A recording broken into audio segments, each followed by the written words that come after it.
Face à elle, votre rendez-vous actualité du vendredi sur LFM. Mesdames, Messieurs, bonsoir. En effet, vous êtes dans votre émission politique Face à elle sur LFM. Et ce soir, pour m'accompagner comme d'habitude à interviewer notre invitée, Annette Polvast. Bonsoir Annette. Bonsoir Labib. Pierre Cardot. Bonsoir Pierre. Bonsoir Labib. Alors notre invité justement est un de vos amis puisque c'est le maire de Carrières, conseiller régional, vice-président de l'Agglo, Eddy Haït. Bonsoir Monsieur Haït. Bonsoir.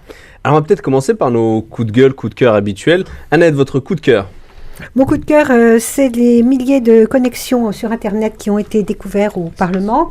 C'est ton coup de cœur, t'es sûr? Oui, c'est un coup de cœur. Ah des connexions sur des sites de charme, sur des sites extra-conjugaux, comme on dit maintenant. Mais rassurez-vous, très chers auditeurs, il ne s'agit pas des parlementaires français, mais des parlementaires britanniques. Les Français doivent aussi avoir leur part. Non.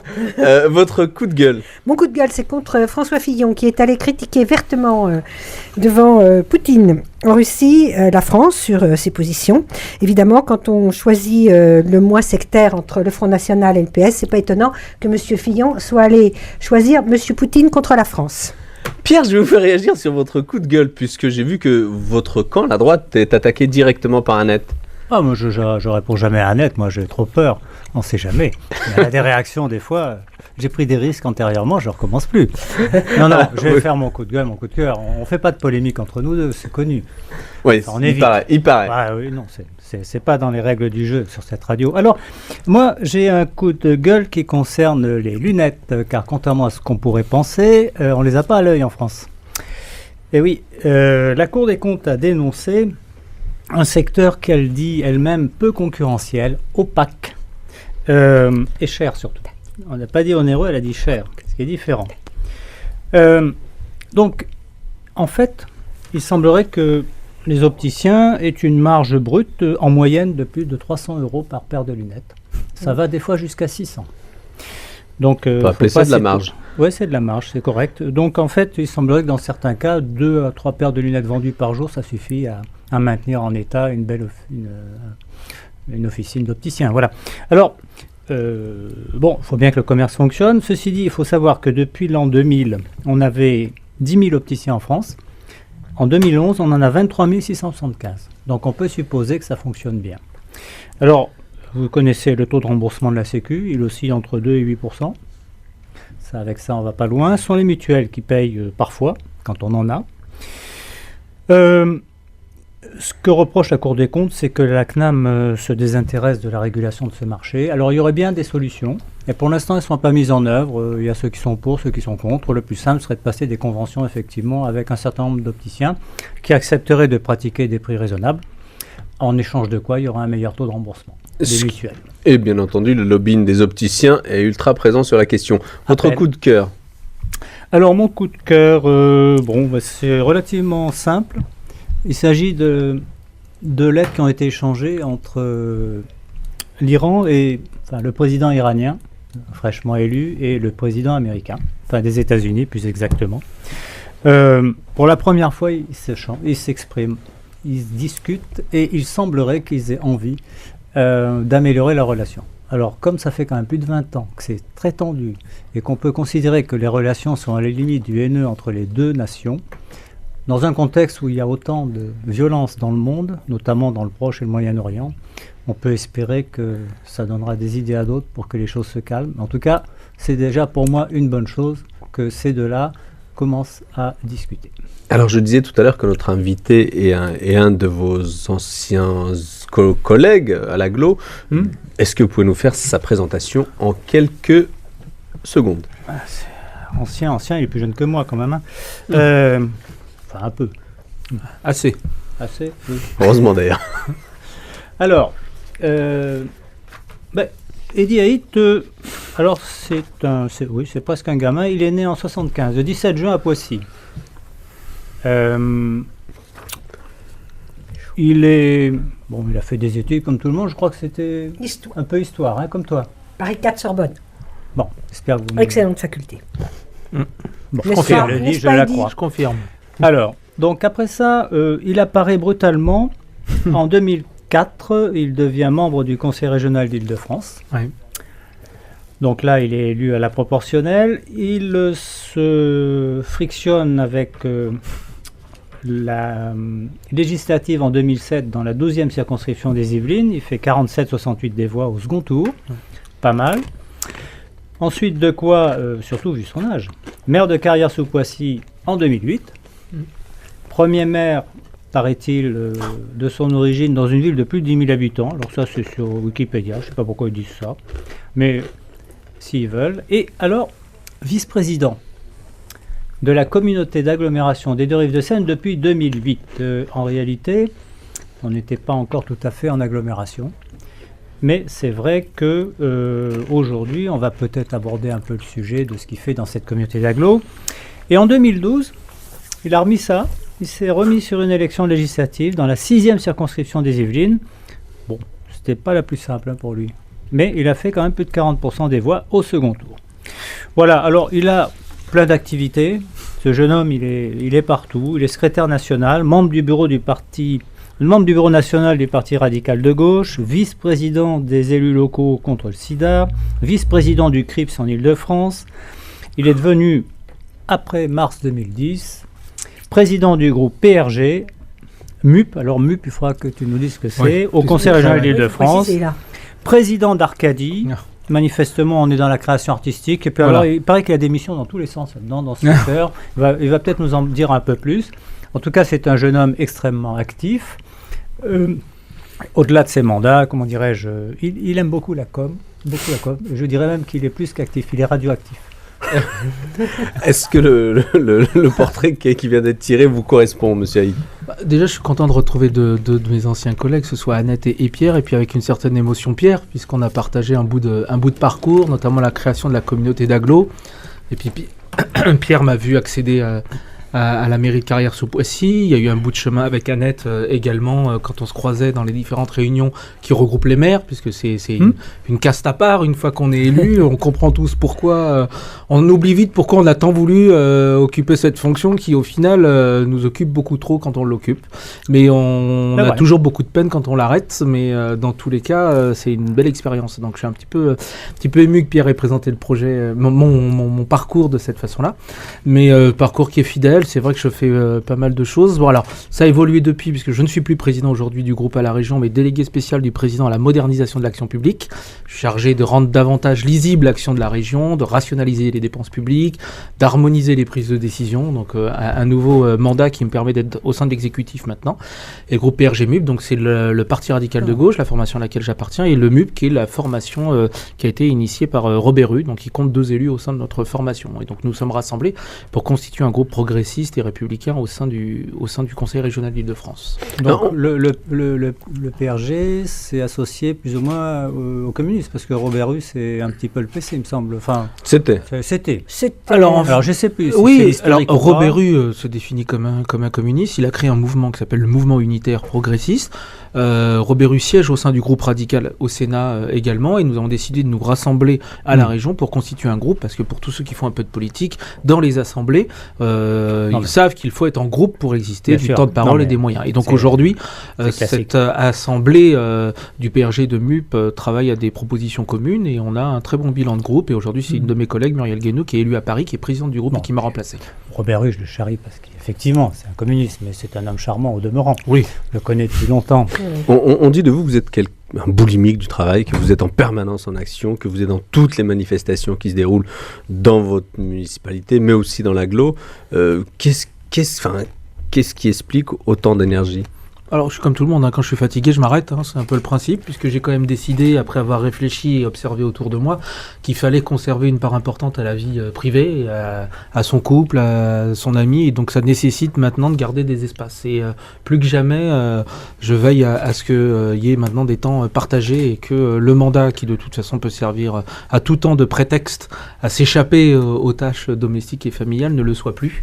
Un tel prétexte. Donc j'aime faire beaucoup de choses, parce que je pense que le mandat n'a de sens que s'il est utile. Donc pour être utile, il faut être actif. C'est la raison pour laquelle on peut avoir un débat sur le cumul du mandat en général, mais les activités cumulées ne sont pas un handicap pour peu que nous puissions travailler ensemble. Être à la région, être à l'agglo, être à la mairie, c'est travailler à 3 niveaux différents et faire travailler 3 niveaux différents ensemble. Et quand en plus vous apprenez à travailler avec des gens qui ne sont pas de votre bord politique, mais vous devez penser ensemble avec eux et créer ensemble, le progrès se fait naturellement. Donc je pense qu'il faut avancer ensemble. Et le mandat politique, quand on est tous dans l'arène avec les mêmes problèmes, c'est-à-dire apporter des réponses aux gens qui ont les mêmes soucis, emploi, logement et pouvoir d'achat, et qu'on soit de droite ou de gauche ou du centre, il y a des solutions différentes. Mais un maire, quel qu'il soit, il a envie de répondre à la demande. Et parce que c'est pas possible pour lui d'exclure tel ou tel de la prise de décision. Alors on va aller directement sur le cumul des mandats, puisque vous nous tendez la perche, et on sait qu'au Sénat, les sénateurs se sont exclus du dispositif, notamment grâce à vos amis du Parti radical de gauche, en sachant que le Parti radical de gauche fait partie de la composante du de la majorité présidentielle. Je crois que la question du cumul de mandats n'a pas fini de faire couler de l'encre. C'est un sujet qui, depuis de nombreuses années, alimente les discussions politiques. Aujourd'hui, le gouvernement a le mérite de le poser. Le PRG a une sensibilité propre, puisqu'il s'est construit autour des élus locaux du Sénat, et donc demande à ce qu'une spécificité soit entendue. Aujourd'hui, elle est posée dans le débat comme une contribution. Le PRG, dans la majorité, au moment du vote de la loi, celle qui sera présentée devra rassembler le plus largement possible. Il n'empêche qu'aujourd'hui, les discussions sont encore ouvertes. Pierre ? Oui, enfin, bon, je trouve que par rapport à la solidarité qui aurait dû se faire, par rapport à des promesses du gouvernement, enfin, notamment du président Hollande, c'est un peu surprenant de voir cette réaction. Ceci dit, c'est compréhensible, c'est humain. Personnellement, j'ai jamais été favorable à ce qu'on limite trop le cumul des mandats. Je pense que 2 mandats, ça suffit. Au-delà, on a assisté dans le temps à d'énormes abus. Je me rappelle un élu du coin qui avait quand même au moins 4 mandats exécutifs. Et je ne sais combien de présidents de syndicats rémunérés toutes. Aujourd'hui, il y a quand même une limitation. Alors, je pense qu'il y a encore des restrictions à apporter, mais je regrette simplement, pour ma part, je crains qu'avec un seul mandat, surtout si on développe la proportionnelle, les élus deviennent complètement ligotés par le parti politique et donc les gens de la structure. Et ça, je ne suis pas persuadé que la République s'en sortira grandie. Oui, mais comment vous expliquez, et là je pose la question à vous trois, comment vous expliquez que le gouvernement souhaite cette loi sur le cumul des mandats, le président de la République d'autant plus, et on a une majorité présidentielle au Sénat qui leur fait quelque part un bras d'honneur? Alors, moi, juste deux choses. On est dans un régime parlementaire parce que le gouvernement, il est responsable devant le Parlement. Après, le Parlement, les chambres, elles sont là pour discuter. Je veux dire, il n'y a pas d'assemblée godillot. On a assez reproché, quand les uns sont dans l'opposition, que ceux de la majorité suivaient comme ça aveuglement les décisions. Là, qu'il y a un débat sur un sujet aussi fondamental que la question du cumul du mandat, qui a des répercussions sur l'organisation territoriale, quand on parle d'isoler des députés de tout mandat local et d'exécutif, on peut se poser la question de savoir si des circonscriptions doivent être maintenues. Est-ce qu'on ne doit pas faire dans ce cas une liste pure à la proportionnelle? Mais est-ce qu'on ne va pas tomber dans un régime d'assemblée non plus? Enfin, il faut trouver un juste équilibre. Et je pense que voilà, le débat, le Sénat a un rôle à part par rapport à l'Assemblée nationale. Tout ça doit débattre et ça doit réfléchir. Moi, ce qui m'ennuie, c'est qu'il y a 36 000 maires en France encore. Et on n'est pas prêt d'en voir beaucoup moins. Ils vont faire comment, là? Ils vont être obligés de travailler, tous ceux qui vont gagner 600 € par mois, etc., voilà, en étant maire. Ils vont bien être obligés de s'occuper. Alors on va autoriser le travail en parallèle dans une profession et on va interdire le fait d'avoir 2 mandats. Il y a quelque chose qui ne va pas, à mon avis. Aux yeux des Français, il y a un double problème. Il y a le problème du cumul des mandats, de 2 postes. Peut-on tenir 2 postes, un exécutif et un mandat parlementaire? Ça, c'est une chose. Mais il y a un autre problème derrière, auquel Rebsamen avait répondu mi-figue, mi-raisin. C'est le problème des indemnités. On a l'impression plus on a de mandats, plus on a d'indemnités. Donc, on se goinfre littéralement aux frais de la République. Et Rebsamen avait dit, un mandat exécutif, un mandat parlementaire, oui, mais une seule indemnité. Il avait posé le problème différemment en dissociant... Plafonné. C'est déjà plafonné à une fois et demie. Non, mais là, il coupait carrément. Il n'y avait qu'une indemnité. Ce n'était pas une indemnité plafonnée et écrêtée. C'était carrément une indemnité par rapport à 2 mandats possibles. Ceci dit, moi, je ne sais pas comment les Français peuvent réagir à ce genre de... Mais quelle crédibilité a un gouvernement aux yeux du peuple lorsqu'en permanence il fait des propositions qui sont retoquées par une assemblée dans laquelle il est majoritaire? Quand on voit des promesses électorales qui ont été lancées comme ça. Et quand on voit des couacs en permanence, notamment le dernier sur la fiscalité entre le président de la République et le Premier ministre, on peut se poser des questions sur qui gouverne, qui tient la barre. C'est le gouvernement qui gouverne. Le président de la République qui ne gouverne par pas. Définition. Je pense qu'il ne faut pas forcément opposer un projet de loi présenté en Conseil des ministres et soumis à l'Assemblée à discussion avec ce qui en ressort des assemblées. Je veux dire, on ne peut pas se vanter d'avoir un régime parlementaire qui s'est construit et qui donne une force démocratique au débat si les lois évoluent. Je veux dire, c'est le principe qu'un texte, quand il rentre, il ressort différemment. Sinon, quel serait le rôle de l'Assemblée ou du Sénat? Mais c'est une des promesses du président de la République. Oui, mais l'intérêt, c'est comment la promesse sera tenue. Et ça n'empêche pas des débats, ça n'empêche pas des expressions contradictoires. Et après, il y a le vote des assemblées qui sont là pour déterminer les choses. Bon, ayant été élu, je trouve dommageable que finalement on fasse une loi, on envisage une loi qui va dans le sens, je dirais, de ce que les gens pensent du milieu politique. C'est-à-dire qu'on s'en fout plein les poches, que c'est facile, qu'on accumule, etc. Je trouve ça dommageable. Le monde politique aussi fait tout pour qu'on le pense. Non, il ne fait pas tout. Il y a des gens qui ont abusé et qui abusent, et ils sont sanctionnés. On a au moins un régime, on a quand même un système judiciaire qui en tape quelques-uns. Et ça ne veut pas dire pour autant que la majorité des élus, c'est ça. Il y en a combien qui se cassent la tête tous les jours pour essayer de faire évoluer les choses dans les collectivités locales. Et je trouve dommageable que cette loi donne l'impression que finalement, on est d'accord avec la Vox Populi qui raconte que les élus sont comme ça. Ça m'énerve un peu. On a quand même un ministre du budget qui était pris dans un scandale. On ferait mieux de faire Et ça date d'il y a quelques mois. De quoi? Le ministre du budget? Oui, alors. C'est un type qui a déconné complètement. Enfin, c'est pas n'importe quel type, c'est quand même le ministre du budget français. Condamné, non? Et que derrière, on a mis tant de temps à le virer du gouvernement. Oui, mais sur 120 000 élus, en France, ou 120 000 ou 150 000, il y en a combien qui se font prendre les mains dans le pot de confiture? Je pense que véritablement, pour les commentateurs de la vie publique, s'ils prenaient le temps d'observer comment le travail est fait par les maires dans les petites communes, celles qui n'ont aucun moyen, aucun service, ils verraient à quel point, déjà, le maire qui arrive à s'enrichir, il faut qu'il donne la recette, parce que je vois pas comment techniquement aujourd'hui, vu le poids des normes, des règles, des contrôles et l'éthique et la morale des élus, c'est possible. Et deux, la charge, compte tenu de son poids aujourd'hui, celui qui s'engage le fait parce qu'il se sent prêt et qu'il en a envie. Il n'y a pas de... Je crois que ceux qui aspirent à prendre la fonction des autres, c'est parce qu'ils sous-estiment l'importance du travail à effectuer aujourd'hui. Je crois que celui qui prétend à être maire ne sait pas vraiment sur quoi il va tomber, parce que la charge de travail est considérable et les attentes sont nombreuses. Et ce sont des gens qui sont au service. On a beaucoup parlé à une époque, sous la Troisième République, du rôle des instituteurs. Vous avez aujourd'hui des maires, des élus locaux qui remplissent des missions d'accompagnement social, d'écoute, d'orientation. On n'est pas du tout dans cette vision manichéenne, les élus tous pourris et les citoyens qui fixeraient la norme. Et en même temps, nous ne sommes pas là pour céder à l'opinion publique en permanence, qui réagit par passion à chaque fait divers. Je veux dire, on peut parler de ce qui se passe à Nice, c'est purement un scandale. On va y venir. Vous vouliez réagir Non, je dis, il faut voir les sondages. Il y a combien de... Quand on fait les sondages, c'est quand même les maires qui arrivent en première ligne sur les élus les mieux considérés de la nation. Et il y a combien de gens, vous les interrogez dans de nombreuses villes, des maires qui ont fait des choses merveilleuses dans leur commune, qui ont redressé les finances, c'est cela, qui ont aménagé, les gens sont contents. Il n'y a pas que des mécontents.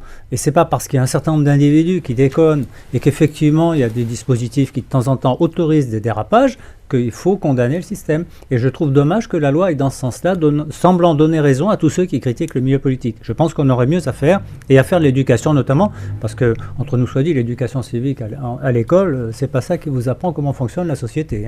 Annette, on vous a pas entendu sur le sujet?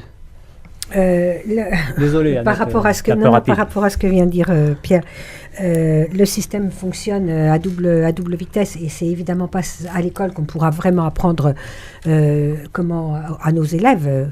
De temps en temps, il y a des enseignants qui amènent les écoles en mairie pour discuter avec les élus. Ouais. Ça, c'est intéressant. Alors, je crois qu'il y a pas mal de professeurs, notamment en 6e, qui le font. Mais c'est vrai que c'est quand même relativement compliqué pour des... Je crois que l'âge et le problème de politique n'est pas adapté, c'est pas en adéquation avec l'âge des enfants. On va passer, vous avez évoqué à l'instant le fait divers de Nice. Quel est votre sentiment d'ailleurs sur le sujet? Et si c'était arrivé dans votre ville, quelle serait votre réaction? Non, mais moi, je raisonne pas... Je ne fais pas de politique fiction sur le passionnel. C'est-à-dire qu'aujourd'hui, il y a une situation qui est celle d'un acte de légitime défense qui n'est pas reconnu par la justice aujourd'hui, qui n'est pas qualifié comme tel. Il est contestable. La légitime défense, une balle dans le dos, la légitime défense, il est bien plus que contestable. Avec certitude, on peut parler d'une réaction liées à la peur, liées au ras-le-bol, parce que bon, Non mais le type... je n'évacue pas. La légitime défense, c'est pas certain. Le problème, ce qui se pose, Voilà, c'est mais de moi je savoir parle maintenant...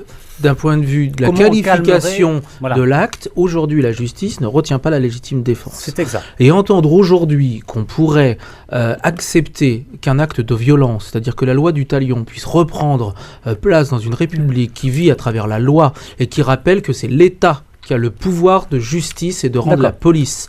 Ça serait remettre en cause tout notre système.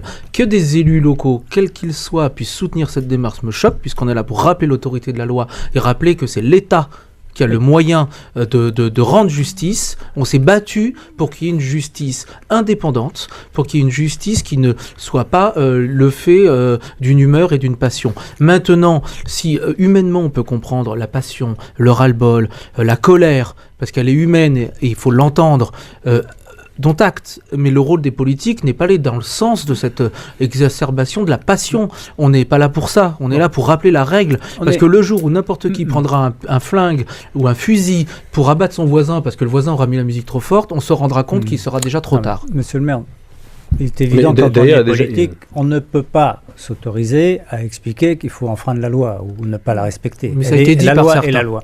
Oui, je sais. Mais Mais est-ce la qu'on est pas en question, train de elle est franchir plutôt un de palier savoir. La question, elle est de savoir.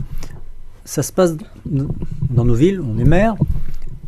Comment est-ce que dans ce contexte, avec d'un côté des gens qui souffrent parce qu'il y a un mort, quoi qu'ait fait le mort avant d'être mort, et de l'autre, un individu qui s'est été menacé, qui a subi de nombreuses agressions, qui a réagi brutalement, comment est-ce qu'on peut faire pour calmer le jeu? Parce que là, on a deux parties de population qui s'opposent, et il y a une tension. Et là, le rôle du maire, je dirais, il y a le boulot de la police, il y a le boulot de la justice, d'accord, mais le maire, c'est souvent un peu le médiateur. Est-ce que vous pensez qu'il y a une façon d'intervenir, un discours à tenir pour tenter de calmer le jeu, contrairement à ce qui s'est passé, où on a l'impression que des deux côtés, on essayait de faire monter la pression? Dans tous les cas, on a une responsabilité à ne pas encourager le discours populiste qui se développe autour de cet acte et de ce fait divers. Deux, on doit se poser la question du rôle de l'État et de l'autorité de l'État dans cette question, puisque manifestement aujourd'hui, cette expression populaire sous-tend une impossibilité de l'État à faire valoir son autorité, donc à faire rétablir l'ordre républicain. Donc la question, elle est aujourd'hui sur les réponses en termes de sécurité publique qui sont apportées ou pas. De là se pose la question de la réforme pénale ou pas qui est en cours. Les réponses à apporter quand un individu est interpellé, travailler sur la récidive qui aujourd'hui atteint des pourcentages inadmissibles. Après quelqu'un ait purgé sa peine, ça redémarre, donc ça n'est pas possible. Mais dans tous les cas, moi je trouve profondément scandaleux qu'on puisse théoriser aujourd'hui l'acte de vengeance comme étant un acte normal appartenant à l'ordinaire. Et ça n'est pas tolérable. Entendre des éditorialistes aujourd'hui, des intellectuels, entendre des politiques qui puissent relayer ce discours, je trouve ça honteux. Maintenant, bien sûr, que on est tous solidaires d'un commerçant qui se fait braquer parce que c'est son travail, c'est sa vie, ce sont ses économies, c'est sa famille qui est mise en danger. Mais comment la République peut en être arrivé là aujourd'hui à ce que certains de ses enfants, enfin certains citoyens puissent penser qu'en prenant un fusil on réglera les choses, on rétablira l'ordre. C'est la démonstration qu'il y a une perte de confiance totale dans le modèle républicain, et moi je crois qu'il faut redémarrer là-dessus, et que ça passe par un ordre républicain avec une autorité d'État forte qui doit être établie. Et je pense que là, c'est des moyens, c'est des questions, et c'est donner des éléments de réflexion aux gens, et que les politiques n'alimentent pas pour des raisons électorales, ou en tout cas de tranquillité publique, parce que ça serait dans ma ville, dans mon agglo, dans ma région, quelque chose qui sent mauvais, et qui ne profite jamais à personne, et en aucun cas aux démocrates. C'est exact, mais ça ne prend pas le chemin pour l'instant. C'est pour ça que je vous fais part de mon inquiétude, et si je devais avoir un coup de gueule, ce serait celui-là. Parce qu'effectivement, d'une part, on voit bien des éditorialistes qui ont des fois des discours un peu surprenants, et deuxièmement, il y a quand même des politiques, effectivement, et de tous bords, qui y vont de tout cœur.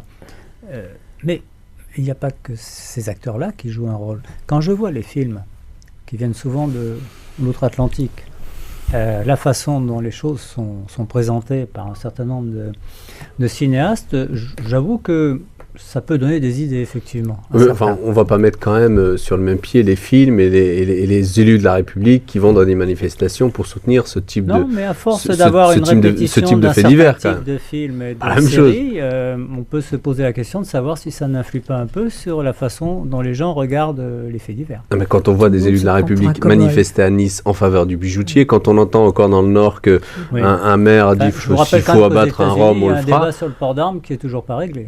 C'est quand même inquiétant dans notre République. En tout cas, je considère qu'aujourd'hui, que la crise sociale qui est profonde dans notre pays tend à devenir une crise institutionnelle aujourd'hui, une crise des valeurs qui est beaucoup plus profonde qu'on le pense, avec une extrême droite qui attend qu'une chose, c'est que ça tombe tout seul pour se pointer et puis se dire, bah voilà, il n'y a plus que nous. Et tous ceux qui alimentent aujourd'hui ce populisme nauséabond sont en train d'ouvrir les portes et les fenêtres de la République à l'extrême droite. Et dans tous les pays où l'extrême droite est arrivée au pouvoir, elle est arrivée légitimement, par la voie démocratique, sur un air nauséabond d'expression de faits divers exacerbés. Et je pense qu'on doit être les vigies aujourd'hui des valeurs et de notre devise. Et je crains vraiment que si on ne réagisse pas très vite, ce soit trop tard. La droite fait-elle le jeu du Front National actuellement ? Tous les élus aujourd'hui qui ne seraient pas dans le rappel des valeurs, et cet exemple est fondamental. Alors aujourd'hui, c'est vrai que c'est une majorité d'élus issus de la droite républicaine, et c'est en ça que c'est dangereux, qui soutiennent ce populisme-là. Et je trouve que c'est dangereux. L'expression maladroite, je vais dire qu'elle est maladroite de François Fillon sur la question choisirait le moins sectaire. Comment un républicain peut hésiter entre un parti démocratique et l'extrême droite ? C'est pas pensable. Intellectuellement, ça peut même pas être une erreur ou une maladresse. Voilà. Et heureusement qu'un certain nombre de ses amis proches l'ont rappelé à l'ordre, parce que je pense que ça n'aurait pas été dans ce sens-là sinon. Je veux dire, il n'y a pas à hésiter. L'extrême droite, c'est l'extrême droite. Je veux dire, c'est comme ça. Enfin, on va pas focaliser que sur Fillon, parce qu'il y en a d'autres, un exemple, à gauche. C'est un exemple qui a accepté de se médiatiser sur cette question-là. Je me rappelle les discours de certains élus que je connaissais bien là, dans la région, là, qui étaient de gauche, enfin qui se prétendent de gauche. Je crois qu'ils n'avaient rien à envier. Certains discours, je prenais l'exemple qui a occupé l'espace public ces derniers temps. L'espace public, c'est vrai. Voilà. Et ça a un peu troublé un certain nombre. Je pense qu'on est très loin du gaullisme social de ce gars. Le problème de la frontière qui a bougé par rapport à ce qui était tolérable ou pas entre la droite et l'extrême droite, ça fait quelques années qu'elle a commencé à bouger. En tout cas, c'est l'impression que j'ai. Et ce qui m'inquiète, c'est qu'à gauche, j'ai l'impression aussi qu'il y en a quelques-uns qui sont prêts à faceiller légèrement, quoi. D'ailleurs, M. Haït, vous êtes plutôt proche de la ligne Valls ou de la ligne Taubira ? Sur quel sujet, M. Labille ? Quand on voit qu'ils se sont affrontés sur le projet de loi pénale. Vous avez parlé de quoi ? Voilà, vous avez parlé de quoi que de communication du gouvernement. Je pense que cette question-là a fait l'objet aussi de quelques maladresses de communication entre soi-disant la ligne de fermeté d'emprisonnement total de Valls et de l'autre côté, on ouvre les portes des prisons.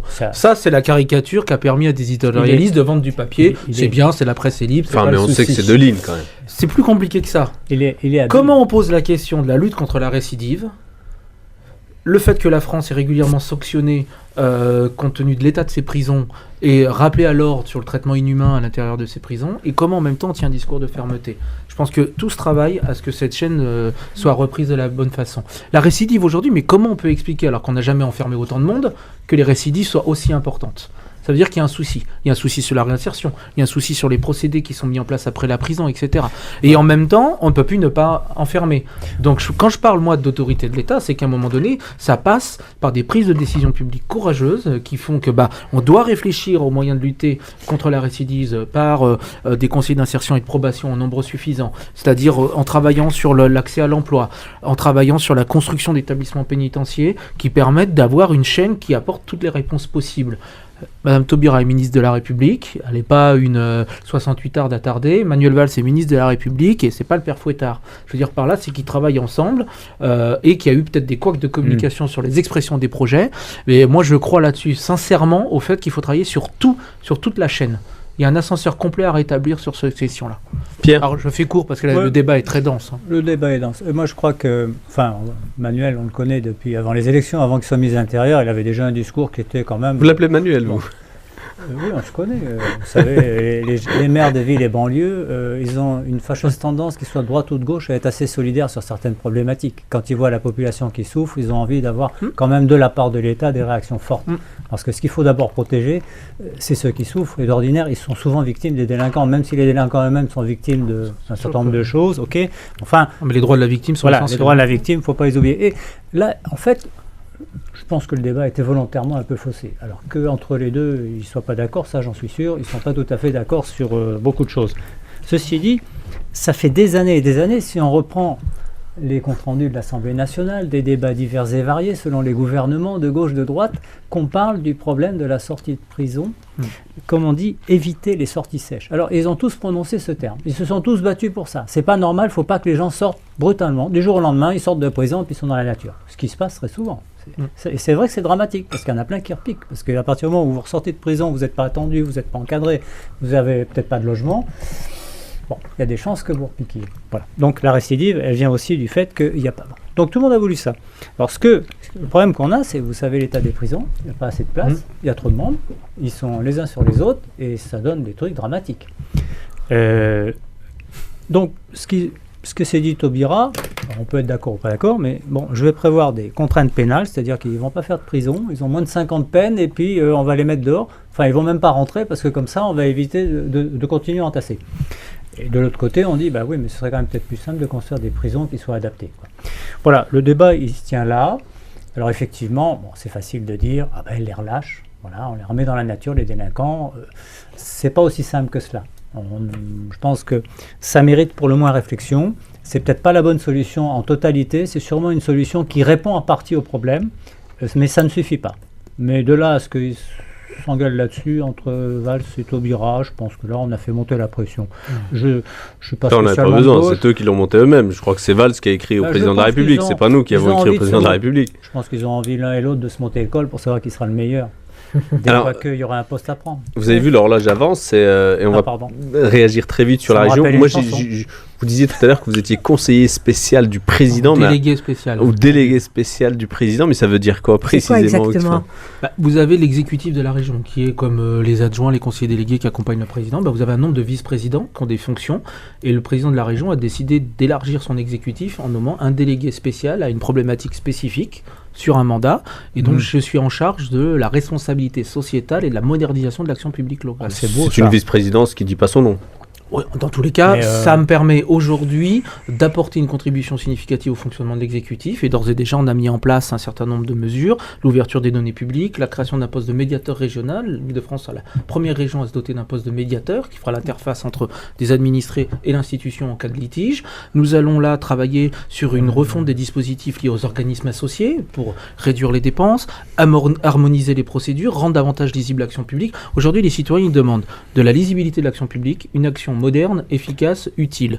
Donc la région s'interpelle sur ses process. On a été évalué par une société spécialiste qui est l'AFNOR, qui nous a noté sur un niveau de 3 sur 4 sur nos process, de façon à ce que nous puissions aujourd'hui maintenant travailler sur les marges de progression. Donc on développe tout un dispositif aujourd'hui de modernisation de notre action publique, et plusieurs chantiers sont ouverts, des chantiers liés aux téléprocédures, liés à la lisibilité de l'action publique, parce que la région Île-de-France est la première région d'Europe, un budget qui dépasse les 5 milliards, une impression pour les gens que l'argent est dépensé comme ça, alors qu'il n'y a pas de singularité régionale. Aujourd'hui, on est attentif à la dépense publique, et donc c'est la mission qui m'a été confiée, de veiller à ce que tout cela soit bien mis en musique. Annette. Alors, que pensez-vous J'entends bien votre plaidoyer pour la région. Ça sent une question de droite, ça, je ne sais pas pourquoi. Le rapport de la Chambre régionale des comptes... J'aime bien quand elle commence. J'avais dit que c'était une question de droite. Est-ce qu'il est? Alors, dites-nous ce que vous en pensez. Alors, le rapport, il est accablant pour la région, quand même. Oui, attends, laisse un conseiller régional de la majorité. On n'a pas voulu vous le dire, monsieur Haït, parce que vous êtes un peu du même bord. Non, mais moi, j'ai pas de souci. Déjà, la Chambre régionale des comptes, elle est dans son travail d'observation, d'analyse, elle pose des critiques, des pistes, etc. Voilà, dessus, j'ai pris connaissance, comme tout un chacun, des conclusions. D'ailleurs, des réponses ont été apportées par la région aux remarques, notamment sur les questions des taux d'absentéisme des agents dans les lycées. Oui. Il a été expliqué les questions de pénibilité, il a été expliqué aussi les questions parfois liées au transfert de compétences, sur les difficultés pour les uns et pour les autres de trouver leur place. Voilà, je pense que ce rapport, en fait, pointe un certain nombre de sujets, mais ne dénonce pas la gestion de la région. On n'est pas sur le pointage du dysfonctionnement de la gestion telle qu'elle est orchestrée par la région. On explique, attention, une alerte sur tel absentéisme. Donc là, c'est le travail de la vice-présidente au personnel, de la vice-présidente au lycée, d'apporter des réponses, et ça a été fait. La région est souvent mise en cause sur des dépenses jugées inutiles. Les économies de fonctionnement qui ont été entamées sous le mandat de Jean-Paul Huchon sont sans précédent. La question des lycées, je vous rappelle quand même qu'en 98, quand Jean-Paul Huchon devient président de la région, on sort d'une affaire importante sur la question des marchés truqués en Ile-de-France sur les lycées. Nous avons remis de l'ordre, de la morale publique, et il est normal qu'une région comme l'Île-de-France, plus de 12 millions d'habitants, 5 milliards de budget, soit interpellée sur des dysfonctionnements. Et moi, je trouve ça sain qu'on puisse pointer les questions d'absentéisme sur les lycées. Je ferais moins le fier si on me disait, mais ce marché public a été fait hors les clous, attention, c'est les favoritismes. Nous ne sommes pas dans cette mise en lumière, parce que les choses sont rentrées dans l'ordre. Et aujourd'hui, la région, alors que nous sommes engagés dans l'acte 3 de la décentralisation, se pose aussi des questions sur sa place, ses compétences, comment elle va agir. On ne sait pas si on récupère... Le lundi, on récupère telle compétence, le mardi, on en récupère une autre, celle du lundi a été perdue, parce que tout ça se débat, tout ça se discute. Donc ce rapport de la Cour des comptes, pour nous, est une piste d'amélioration, va nous permettre justement d'expliquer les choses et d'avancer davantage sur cela. D'ailleurs, nous sommes en séance la semaine prochaine, et il y a un rapport sur la gestion des ressources humaines, donc je ne doute pas que, notamment l'UMP, pourra rappeler toute l'importance qu'elle pointe à la Chambre régionale des comptes, à laquelle elle s'intéressait pas trop d'ailleurs à l'époque quand elle était aux affaires. C'est vrai. Il me semble qu'il y a eu quelques affaires après qui ont un peu embêté le président Huchon, mais bon, pour l'instant, il me semble que c'est plus ou moins réglé. Mais ce sont des projets, des procès qui attaquaient uniquement l'homme et non pas sur le fait qu'il était président de la région. Le candidat. Voilà. Le candidat. Et le juge administratif a pris sa décision. Il a considéré que, voilà. Tous les élus savaient savaient pas sa fonction en tant que président. Il y a l'opposition qui s'intéressait à, soi-disant, des subventions pour des associations, plus ou moins. Le fait que le cabinet aurait été rempli de beaucoup de monde. On est tout à fait disponible pour les recevoir et leur expliquer. Mais je crois que et leur séparer le vrai du faux. J'embête un peu. Et ça se passe toujours comme ça. Et je regrette que la question de la primaire interne à l'UMP pour savoir qui sera tête de liste en Ile-de-France suscite autant justement de sujets de polémique pour savoir qui sera celui qui crie le plus fort pour avoir l'investiture des militants UMP face à Jean-Paul Huchon en 2015. La question se posera aussi à gauche, parce que c'est pas sûr que Jean-Paul Huchon y aille. Jean-Paul Huchon a fait part de son souhait. Jean-Paul Huchon a fait part de son souhait d'être candidat. J'appartiens à l'exécutif. Je suis élu avec lui depuis 2004. Nous sommes en 2013. C'est un président qui, pour moi, a permis à la région de retrouver sa place. Il a quel âge ? Tout n'est pas fait. Il a l'âge d'un homme responsable et respectable. Il a l'âge d'un homme responsable et respectable. J'en sais rien. Quel âge il a, c'est pas le bon problème. Mais les instances du Parti Socialiste ne l'entendent pas de cette oreille. Moi, je suis au PRG. Renouveler ceux qui sont déjà en place, c'est plus simple. Enfin, vous êtes au PRG, mais vous êtes dans la majorité présidentielle et vous défendez le président Huchon. Il y a un certain conservatisme dans cette gauche. Soutient le mandat du président Huchon à la tête de cette institution régionale. Annette me bat. Moi, je suis très fier de la responsabilité qu'il m'a confiée il y a peu, parce que pour moi, c'est une reconnaissance du mandat, des mandats que j'ai effectués auprès de lui, après avoir été conseiller régional, président de groupe et maintenant membre de l'exécutif. Il nous reste encore quelques minutes pour parler de carrière. Carrière, l'interco, tout ça.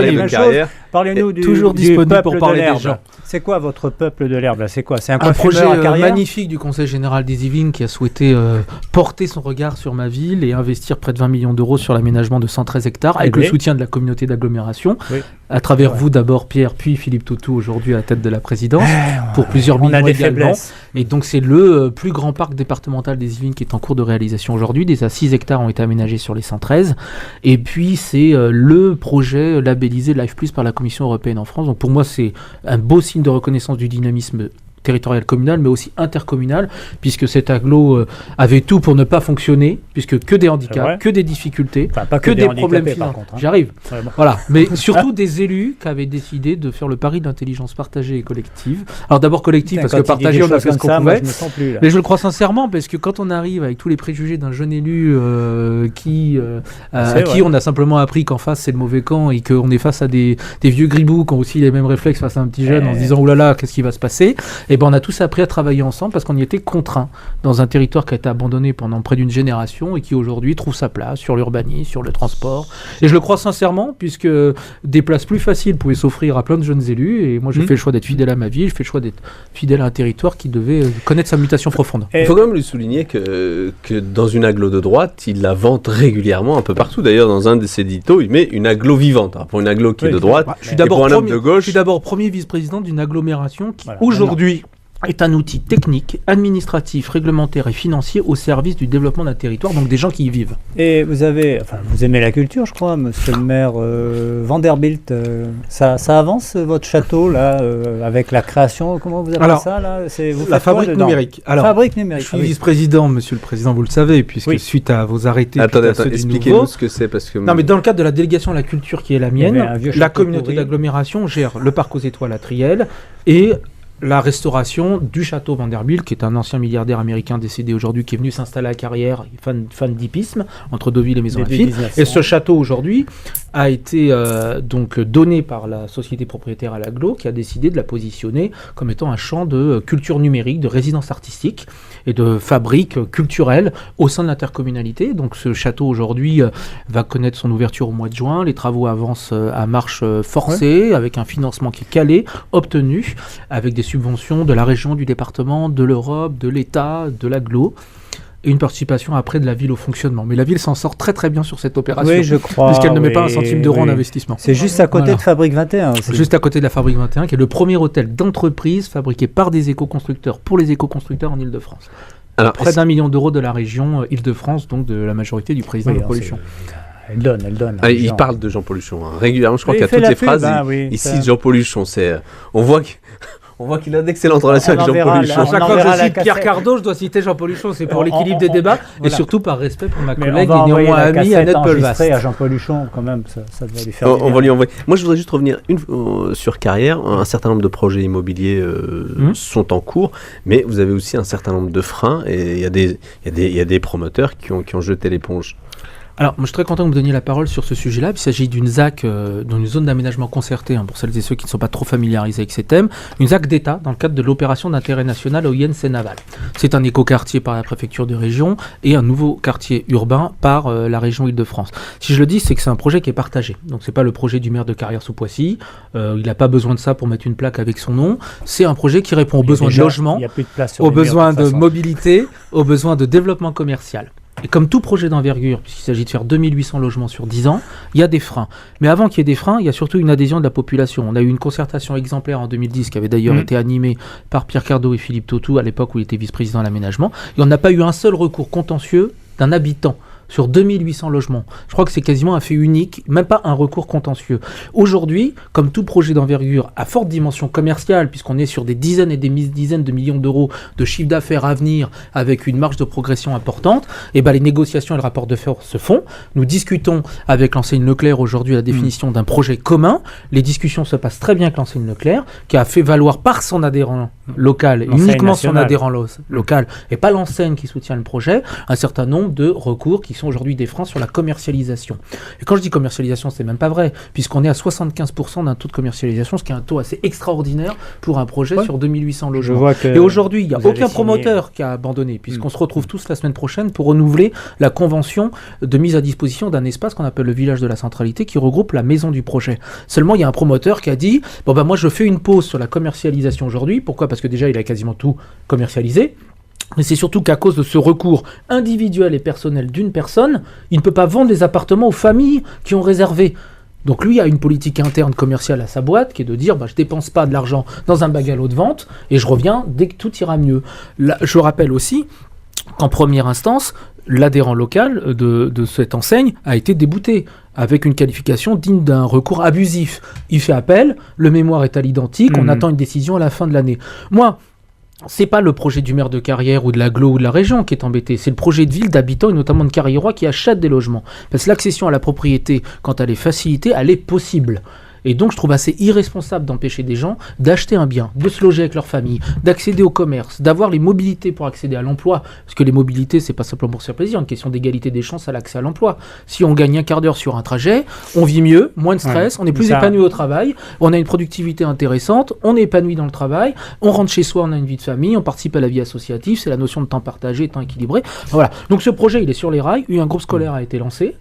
Première pierre a été posée, la salle multifonction associative a été lancée, un nouveau programme immobilier vient d'être lancé la semaine dernière, enfin début septembre, avec la signature de l'acte de vente. Avec Nexity et les PAMSA. Et d'autres projets sont en cours, et nous avons même la visite dans 15 jours, la semaine prochaine, d'une délégation japonaise qui vient exprès voir le projet, d'étudiants de Cornell de New York qui viennent voir le projet. Cornell, c'est comme les meilleures facs de France, qui viennent voir ce projet. On a été présenté également dans des universités à New York avec des expositions. Donc ce projet, c'est un vrai projet qui attire l'attention. Comme tout projet, il peut faire peur.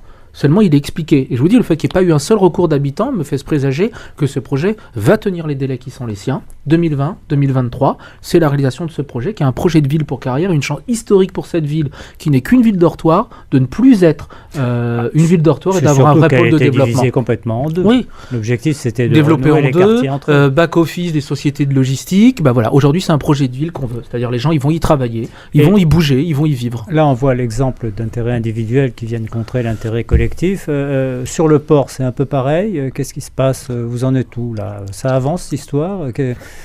Ce soi-disant port de plaisance Alors un dossier que vous connaissez bien, Pierre, puisque vous en êtes à l'initiative pour la relance de ce projet avec Port de Paris. Il y a aujourd'hui un projet qui est dans les cartons avec Port de Paris d'un port adapté à la zone économique que nous avons tous lancé ensemble sur les éco-filières, les éco-matériaux, qui date des années 90, et ce projet, aujourd'hui jusqu'à maintenant, a toujours fait l'unanimité de toute la classe politique confondue à travers toutes les délibérations votées. Je le rappelle parce que certains sont un peu amnésiques à quelques mois d'échéance qui attirent l'attention. Donc je rappelle que ce projet aujourd'hui existe, il y a une réalité juridique, administrative, nous sommes en pleine enquête publique. Une belle occasion pour chacun de dire ce qu'il en pense. C'est un bel outil de démocratie locale que l'enquête publique, puisque je rappelle que le commissaire enquêteur est une personnalité indépendante, qui juge le dossier sur son contenu et qui permet de donner un avis. Et il faut les respecter, ces avis, de la même façon que moi je dénonce que quand un avis défavorable est donné à un projet, je ne trouve pas normal que l'utilité publique puisse être prononcée. Voilà. Sur d'autres projets, ça a été le cas. Ici, faites le lien avec un pont. Je fais le lien avec tout autre dossier susceptible d'être dans cette autoroute, un machin. Ce que je veux dire par là, c'est que ce projet, les gens peuvent donner leur avis. D'accord. Mais il faut aussi donner la chance à Port de Paris d'expliquer son projet et de montrer les garanties qu'il pose, parce qu'il y a des exemples très simples. Aujourd'hui, tous les rejets qui se font dans la Seine à travers des activités mal contrôlées aujourd'hui sont supérieurs aujourd'hui à ce qu'ils seront demain avec un port à vocation industrielle et qui n'a en aucun cas un port à déchets tel que certains détracteurs veulent le laisser penser. Il nous reste 2 minutes. Vous êtes candidat à votre succession? Je l'ai expliqué tout à l'heure, mon projet de ville me mène de 2010, date de lancement, à 2023. Je ne peux pas être plus clair, ma responsabilité elle est engagée jusqu'à la fin de ce projet. Et Hollande qui a prévu des projets jusqu'à 2050, qu'est-ce que vous en pensez? Je lui souhaite le meilleur, monsieur le président Cardo. J'enclenche un chantier, je vais jusqu'au bout. On a bien compris. Et les Carriérois me connaissent assez pour savoir que je suis capable tant de choisir la couleur d'une moquette dans une pièce que de définir les principes architecturaux d'un bâtiment. Donc j'irai jusqu'au bout de ce projet, je suis engagé et j'ai tout à fait confiance, compte tenu de ce qui se passe dans ma ville et de la façon dont les gens adhèrent au projet, de la capacité à finaliser ce projet. Merci à vous tous. Merci. Annette, c'est une habitude chez vous, dès qu'on reçoit quelqu'un de gauche, non. Vous êtes plus silencieuse que d'habitude. Vous aimez bien enfermer les gens dans des cases, la Bible. Il adore. Il en a besoin parce qu'il ne sait pas où se situer. La semaine prochaine, on reçoit quelqu'un de droite, donc vous allez certainement être plus actif. Et puis, comme d'habitude, Pierre, quand on reçoit quelqu'un de droite, il a tendance à baisser un peu le volume. C'est uniquement de la courtoisie par rapport à En tout cas, merci, monsieur Haït, de vous être merci déplacé. À LFM. Merci à Annette et à Pierre. Merci Annette, merci Pierre. Merci à Laurent, à Olivier et à toute l'équipe. Bonne soirée, à la semaine prochaine avec un candidat de droite cette fois-ci.